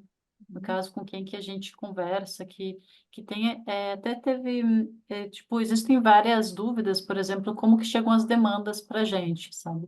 Que foram uma dúvidas que foram recorrentes, né? É, no caso que tem, por exemplo, que nem em uma pesquisa, no caso, no encontro, por exemplo, que eu estava falando, daí perguntaram até, foi uma pergunta que veio também, que é de onde chegou a demanda, por exemplo, dessa questão da pesquisa das barragens, né? Que na época chegou pela presidência, mas foi articulada por um movimento social, a partir da presidência, e chegou. Então, eu queria, então, que você falasse um pouquinho sobre como que chegam essas demandas para a gente, né? Eu acho, além disso, eu acho que teve um bom trânsito, assim, que vocês falaram também sobre os temas que a gente trabalhou, assim, que deu para ver, por exemplo, o Piola, ele partiu, no caso, a área em alguns períodos, né, e que no caso o período mais recente seria o da economia da saúde, e que no meu primeiro período, se não me engano, era de reforma sanitária. A Branca falou também da evolução dentro da questão do desenvolvimento rural. Então, eu acredito que, agora, resgatando um pouco de alguns eventos que nós tivemos lá atrás, assim, de uma conversa que a gente fez sobre o perfil do servidor, uma coisa que os três falaram muito sobre a questão dos desafios, né? E eu acho que uma questão que está muito ligada a esse trânsito que a gente faz pelos temas, é exatamente pelo fato resgatando aquela conversa lá atrás que a gente teve também, da gente do IPE ter sido criado para atender os desafios que vêm, no caso, para as políticas, né? Então, eu queria que vocês falassem um pouquinho desses desafios, né? E também dos atores, que são quem que são os nossos parceiros, né? Então, seja os desafios a partir sei lá, dos temas, né? Que nós já trabalharam, que é uma coisa que chamou muita atenção ao longo dos 10 encontros, que a gente não trabalha com o tema durante a vida inteira, sabe? E isso daí tem muito a ver também com essa nossa própria função do IPEA, né? Da gente estar atendendo a um desafio, assim, de estar pensando a política pública, o que é prioritário nesse momento. Então, eu queria que vocês falassem um pouquinho sobre isso. Daí, quem que quer começar? O Piola pode ser? Pra gente mudar um pouquinho? Bom, na questão acho que dos desafios, né? Começando pelo final, né? Pela tua pergunta, eu acho que, quer dizer, na área não sei se não já, mas para saúde, para a área de saúde, na área de saúde, não estou pensando na área de saúde do Brasil, não estou pensando na área de saúde do IPEA, né? Então, eu acho que o grande desafio continua a ser a questão, no caso do SUS, a questão do financiamento. Não foi por outro motivo que eu acho que e também por ser uma casa que a gente sempre contou muito com a parceria com os economistas que lá estavam, que a gente sempre investiu muito nessa área. Além do que eu falei antes, que a gente tem uma que dessa vantagem comparativa que nós temos, né? Porque não adianta, quer dizer, a gente tentar ser profundamente conhecedor da epidemiologia, se epidemiologistas, melhores epidemiologistas vão para o Ministério da Saúde, vão para né? Agora, a gente pode, então, procurar ser bom nessa área, ou pelo menos bom no sentido de suprir, ver os problemas, tentar suprir as dificuldades na área de economia da saúde, né? Eu acho que é uma área interessante é um espaço que a IPEA conquistou e que tem que tentar preservar um pouco, e eu acho que pode preservar, trabalhando sempre em conjunto com outras instituições, como vem fazendo, no caso, por exemplo, das contas nacionais, ele trabalha, como eu falei para vocês, junto com o Ministério da Saúde, com a IBGE, né, com a ANS, né? Essas são parcerias que se estabelecem mas tem mais de 15 anos, que já deu a publicação das contas satélites no Brasil, diversas edições, e agora ah, as contas pela metodologia do CDE, né? E outro problema muito sério, e eu acho que tende a se aguçar, no caso da área de saúde e do SUS, além do financiamento, é a questão da coordenação federativa, né? Qual é o papel do governo federal? Agora, hoje mesmo você pode ver em qualquer jornal, ou hoje no celular, aí que saem essas notícias, né? Em diversos lugares, prefeituras, né, estados, que não vamos seguir a obrigatoriedade vacinal. Quer dizer, num sistema como o nosso, que tem muitos atores, né? Mas tem coisas que, para ser sistema único de saúde, tem coisas que todos devem cumprir, né? Que todas as secretarias municipais, que todas as secretarias estaduais. Estou dando o exemplo que eu dou agora, que está hoje nos jornais, a questão da obrigatoriedade da vacinação. Se aquelas vacinas definidas como prioritárias pelo governo federal, ou mesmo que em conjunto, discutindo com o CONAS, com o NACEMS, tem que ser seguidas por todos, senão nós não teríamos mais um sistema único de saúde, poderiam ter um sistema unificado, né? Então, eu acho que a coordenação federativa é um problema importante que a gente tem que desenvolver mais estudos nessa área, né? No IPEA, felizmente, não é só a saúde que lida com coordenação federativa, nós temos tem outras pessoas, o grupo lá do Constantino e outros, né, que trabalham com a questão da coordenação federativa, e eu acho que é uma oportunidade de a gente unir esforços. Enide. Então, a questão, o Viola abordou essa questão dos desafios, né? E eu vou mais também fazer aí um esclarecimento, que acho que as pessoas se perguntam mesmo, né? Como é que chegam essas demandas do IPEA? Como é que é o trabalho do IPEA? Poderia dizer assim, muito simplificado, que essas questões, que o nosso trabalho, ele tem assim dois tipos de demandas, né? Tem aquela demanda oficial que vem, como por exemplo esse que toda a instituição está envolvida, de elaborar o relatório nacional voluntário que o Brasil vai apresentar nas Nações Unidas nesse ano. Então, é uma demanda que vem ao IPEA, da Presidência da República, para o IPEA fazer o assessoramento técnico à comissão e elaborar um relatório, de um lado. Existem comissões também oficiais, o Piola citou a CEMAP, que é a Comissão de Monitoramento e Avaliação, que também demanda ao IPEA avaliações oficiais de determinadas áreas, de determinados programas. Mas tem, então, assim, as demandas oficiais sempre chegam na linha de avaliação, na linha de uma nota técnica de assessoramento, na linha de elaboração de relatório internacional, de simplesmente participar de uma reunião e dar a nossa opinião em relação a vários temas que têm a ver com os nossos estudos, mas também nós, no IPEA, nós temos essa capacidade, e também é da nossa atribuição, fazer emergir questões para entrar na pauta governamental, né? Então, dado assim o nosso conhecimento na área, nossa escuta, o nosso diálogo, acaba que a gente vê determinada questão, escreve um texto para discussão, faz recomendações, e daí é muito diferente, por exemplo, vou remetendo aqui, né? Então, assim, naquele trabalho que eu citei para vocês, dos meninos e das meninas que estavam nos abrigos. Era, assim, uma coisa do senso comum na sociedade de que existiam essas crianças lá. Mas é muito diferente quando sai do IPEA, né, uma instituição como o IPEA, dados com resultados de pesquisa, falando quantos são, falando as razões, quais são as condições daquela instituição. Então, isso acaba que ajuda, faz com que o trabalho do IPEA entre na agenda governamental de políticas públicas, e aí se convoca um grupo de trabalho, isso tudo começando com o trabalho do IPEA. É muito comum também a gente ser convidado para participar de audiências públicas no Congresso Nacional, nas câmaras. Então, lá também a gente tem a oportunidade de levar questões que são importantes para a sociedade, que acaba, então, isso entrando de uma outra maneira no âmbito, né, da burocracia do governo federal, solicitando, então, mais demandas, mais aprofundamento do IPEA. Então, assim, a gente vai, uma coisa vai levando a outra, e essas demandas vão aí aparecendo para a gente dessas várias áreas, um pouco a gente tentando colocar, dado a nossa militância técnica, né? E também as demandas oficiais chegam de vários espaços. Bem, eu acho que o IPEA evoluiu bastante nessa questão.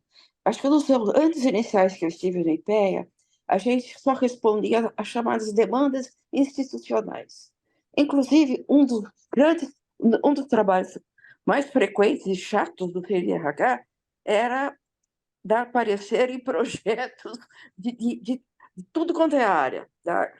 Sobretudo áreas de educação, de trabalho, de pessoal ia de saúde, ou seja, era as propostas, às vezes, que chegavam ao Ministério para formular determinada política, eles mandavam toda a papelada para o IPEA para a gente dar o parecer se aquilo era bom ou não, se valia a pena investir naquilo ou não. Então, era um trabalho, na época, com muito pouca autonomia para você escolher os temas em que você estivesse trabalhando. Mas a gente foi abrindo brechas e a gente conseguiu, nessa área de estabelecer o contato e diálogo com os ministérios, abrir espaço para a gente discutir questões novas ou questões que não estavam sendo suficientemente atendidas no âmbito das próprias instituições. A questão, por exemplo, do planejamento, que foi saindo do IPEA e se localizando nos próprios ministérios, que desenvolveram seus próprios grupos, seus subgrupos de planejamento, deu uma folga para a gente a partir dos anos 80, para a gente trabalhar outros temas. E esses temas também vinham das demandas que a gente recebia dos nossos parceiros ou interlocutores dos ministérios. E também para cobrir o que a gente achava que eram lacunas de conhecimento. Algumas das pesquisas que eu trabalhei foram definidas ou foram demandadas por interesse de, por exemplo, da CONTAG, que ajudava, inclusive, a gente a financiar o trabalho de campo, ou do próprio INCRA, que encomendava a gente determinadas aprofundar o conhecimento e obter dados preliminares, por exemplo, sobre as questões relativas a determinados tipos de assentamento. Aliás, desde 1980, foi uma grande pesquisa que a gente fez, que era foi coordenada pela Aninha, que era lá do INPES, que a gente fez uma avaliação dos projetos de colonização. Então, a gente viajou muito por toda a Amazônia, uma equipe bastante grande de pesquisadores e de técnicos. Pesquisamos, a gente pesava as crianças, a gente fazia um questionário exaustivo socioeconômico com as famílias. Eu fazia, na época, entrevistas levantando dados da história de vida dos colonos. Foi muito interessante. Esse trabalho deu muito certo. A gente trabalhou durante muitos anos nos relatórios de pesquisa. E eu tenho uma queixa fundamental do IPEA. Todas as fitas que eu gravei, que eram mais de 100, que estavam na minha sala, quando eu saí para fazer, acho que foi para fazer mestrado. Não, foi depois. Foi quando eu saí para trabalhar no Ministério da Justiça, eu acho. O diretor de plantão mandou esvaziar a minha sala e a do Pedro, que eu dividia com o Pedro Demo, e queimaram todas as fitas. Foi tudo destruído. Todos os trabalhos os cadernos de campo e as fitas, com as histórias de vida dos... Algumas a gente já tinha transcrito, mas outras não. Então, a gente também sofreu muito por conta da ingerência e da incompetência de alguns dos nossos diretores. Mas a questão das demandas, por exemplo, fazer trabalho de campo é uma luta, porque conseguir financiamento no IPEA era muito difícil. Eu consegui algum financiamento do IPEA, mas nunca foi suficiente para a gente ir para campo. Então, eu contei sempre muito com o apoio da CONTAC, dos INCRAS regionais, que ofereciam transporte para a gente chegar nos assentamentos, e trabalhando duro. Todo mundo, eu e minha equipe, a gente ia para campo, metia o pé no barro. Ou quando a gente ia para o Pará, a gente metia o pé na água também. Mas foi muito bom isso tudo. Foi uma experiência de vida que eu não troco por nada. As demandas, então, ou a gente próprio criava as demandas. A pesquisa da juventude foi por conta de uma demanda que a CONTAC queria conhecer melhor o perfil dos jovens que vinham para as conferências nacionais da juventude rural. A gente fez vários trabalhos com as mulheres também, sobretudo um muito interessante. Durante uma das Marchas das Margaridas, a gente entrevistou muitas mulheres sobre a questão da violência no campo, todos os tipos de violência sofridas. Foi um trabalho muito legal. Às vezes a gente saiu chorando da entrevista, mas valeu a pena. O que sofre a mulher no campo, vocês não têm ideia. Nas minhas idas, as primeiras idas ao campo, há 20, 30 anos atrás, o que mais espantava era a aparência envelhecida das mulheres rurais. Muitos anos de trabalho duro, muito sol, muitos filhos e muito pouca assistência médica. E falar em assistência psicológica e de saúde, então, é algo que não entrava no imaginário dessas pessoas. Eu acho que essas questões têm andado e têm melhorado muito. Alguns assentamentos têm se desenvolvido bastante. E a presença e o protagonismo das mulheres nesses assentamentos tem sido muito importante. É algo que a gente teria uma hora que dar uma verificada melhor.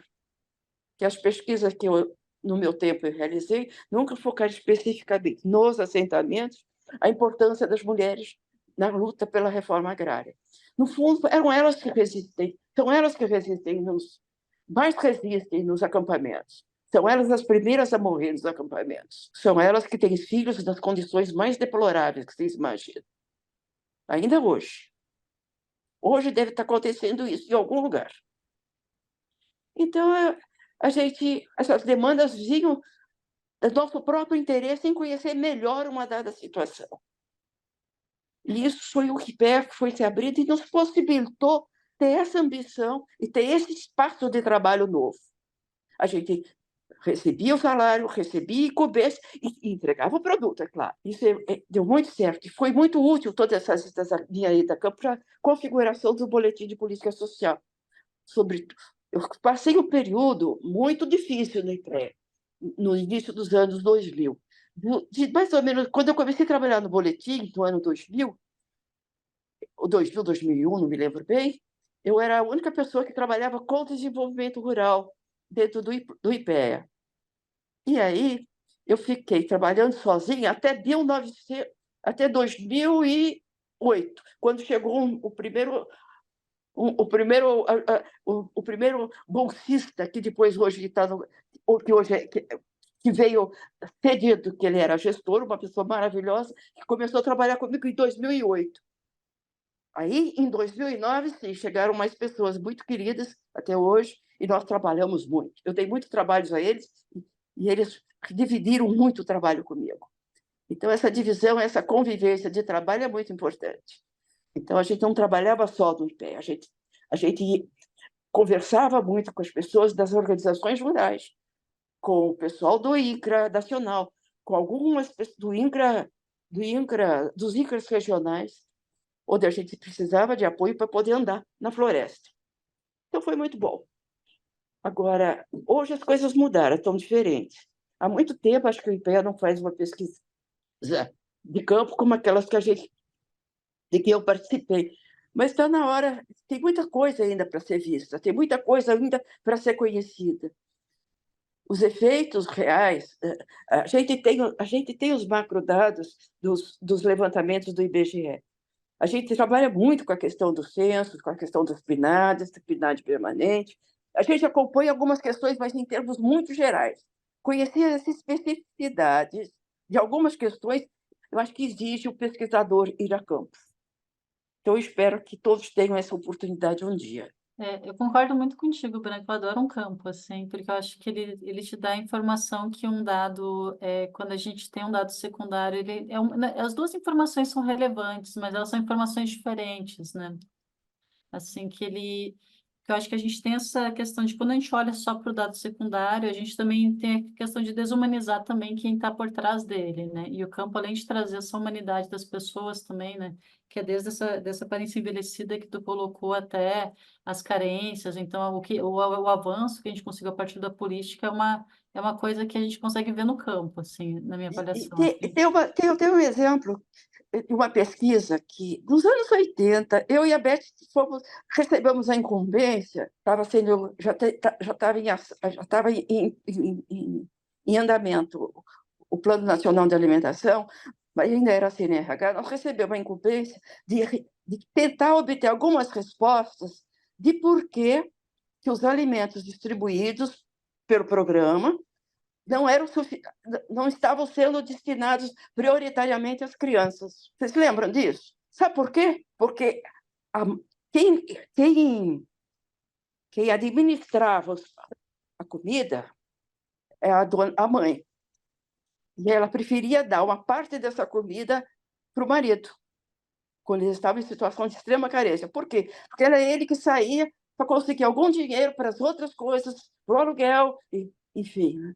Então, ele tinha um limite de divisão de comida interna, que eu acho que a Bolsa Família mais tarde veio resolver, ou tentar resolver, pelo menos.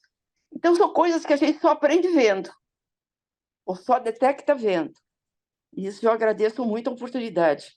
E me lembrei da querida Beth. Quanto tempo. Eu acho que a conversa está muito boa, assim, eu ficaria horas, eu acho que é um momento bem histórico também, reunir três pessoas que construíram a instituição e ainda constroem, né, também. E eu fico super feliz, assim, também de estar mediando o encontro, porque eu acho que e tem uma questão que a gente falou muito, a gente tem conversado muito também enquanto PPEA, e no caso a gente está fazendo todo esse ciclo para quem deseja entrar no IPEA, como diz o próprio nome do projeto. Mas para a gente está sendo muito bom, porque a gente está ouvindo os colegas, né? E, e a gente nem sempre, mesmo a gente estando todos os dias ou trabalhando na instituição, a gente nem sempre a gente tem essa oportunidade de ouvir o que cada um de nós faz, assim.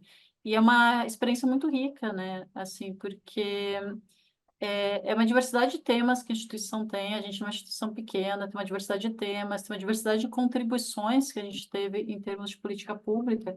Então, realmente é uma coisa que está sendo muito rica para a gente também, além do caso de todos os que querem entrar no nosso quadro, né? Como diz o próprio nome da atividade. Mas eu acho que está muito bom. Assim, agradeço muito vocês, assim, por estarem contribuindo também, né, nessa atividade. E eu queria passar agora só para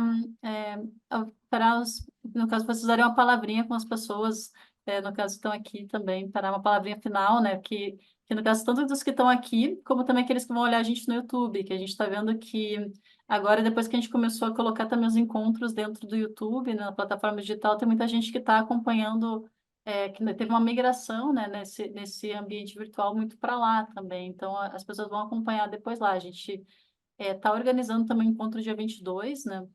Agora também com o encerramento, né? Que também a gente convida todo mundo também para participar. Mas queria que vocês dessem as palavras finais. E fico muito feliz, assim, de estar mediando esse encontro, porque para a gente também uma experiência super gostosa, assim, de estar ouvindo os colegas, assim, os colegas que construíram a instituição antes da gente chegar também, né? Que eu acho que sempre teve um antes, né? A gente nunca... E é bom a gente valorizar isso, assim, porque a gente não chega, tipo, e constrói tudo do zero, assim. Tipo, algumas coisas a gente consegue construir do zero, mas tem pessoas que antecederam a gente, que elas tiveram uma contribuição super valiosa, que eu acho que para a gente também é super relevante estar sempre chamando para compor o debate, para escutar, para estar nesse processo. Então, também queria agradecer muito por isso, assim, também para além dos colegas que querem, dos futuros servidores que querem também serem colegas nossos, assim, então, pela gente também que está entrando depois e também sabendo de todas essas histórias, né? Para mim, essa sessão nostalgia foi muito boa. Eu adorei ouvir o Viola e a Enide. Eu sou muito atrapalhada quando eu falo. E eu fiquei sabendo que eu ia participar desse encontro ontem.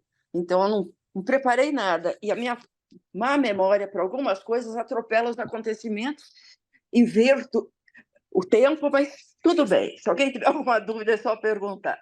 E agradeço muito o convite. Eu acho que foi uma honra estar aqui numa bancada com tantos méritos e de pessoas que eu adoro. Muito obrigada a todos vocês. Fiquem bem. Então, pessoal, também queria agradecer de novo essa oportunidade. Para mim foi uma oportunidade ímpar de contar aí minha trajetória, contar um pouquinho das coisas que a gente faz no IPEA. Foi muito legal encontrar a Branca e o Viola e ter a Ana Paula aqui moderando esse debate, que é uma pessoa aí da geração mais nova do IPEA e que foi tão bacana ouvir, né, ela dizer da gente, também, né, que nós somos lá, os históricos no IPEA. É muito legal essa troca geracional. E queria falar para vocês que estão aí estudando para o nosso concurso, que a gente precisa muito de vocês, né, de que entrem novas pessoas na nossa instituição. A gente estava aqui falando de demandas, a gente tem atualmente recebido tantas demandas e nós estamos poucos na instituição e a gente tem muitas vezes não consegue, né? Por exemplo, é, falando da minha área, a gente recebe demandas de organismos internacionais, do Unicef e de outros, e a gente tem que falar não, porque a gente não tem pessoas, né, para dividir o volume de trabalho e de demandas que nos chegam.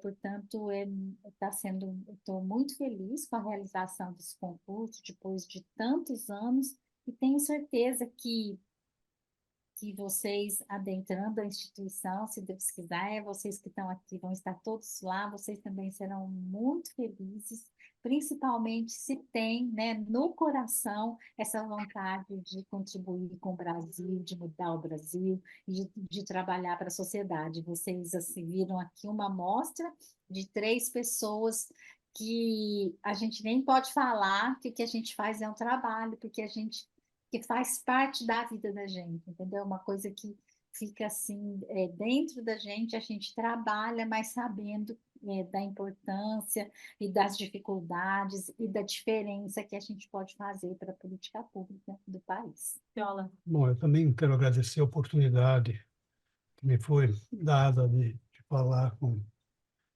possíveis futuros profissionais do IPEA, de ter a companhia de vocês, Ana Paula, Enida e Brancolina, nesse momento, né? E dizer assim, olha, já afirmar mais uma vez que aos que estão nos ouvindo, nos vendo, que vale a pena, né, trabalhar no IPEA. Eu acho que você pegaram 3 exemplos, três falas que já afirmaram isso, da validade de trabalhar numa instituição com IPEA. E acho que tem que ter um perfil especial para ir lá, e isso já foi dito, mas só quero lembrar mais uma vez, que não é... E eu que trabalhei tanto tempo lá, vi gente de todo tipo passar por lá, né, de todas as maneiras de ver a vida passar por lá, né, que tem que ter um... Não adianta querer ser só pesquisador, na UNP. Também tem que ter essa coisa de querer participar em, em alguma mudança, em trabalhar, ter coisas propositivas também, de saber, né, trabalhar isso. Eu acho que o sucesso que tem o IPEA, além da qualidade dos trabalhos que possa ter desenvolvido, essa teia, esse emaranhamento aí de ligações, né, com outras instituições, com grupos de pesquisadores, né, e isso é que faz a qualidade e a vitalidade do trabalho de uma instituição como o IPEA. E fico muito feliz, né, com a entrada de novos técnicos, porque cada vez que muda, que passa um novo governo, muita gente sai do IPEA à procura de outros áreas, né? Todo mundo quer pegar alguma coisa de chefinho em algum lugar, né? E eu acho que já estava, não é sem tempo esse concurso, né, que felizmente a direção e esse governo conseguiu viabilizar para reforçar uma instituição que tanto, eu acho, que, pelo menos do meu ponto de vista, tantos bons serviços prestou ao povo, posso dizer, ao povo do Brasil.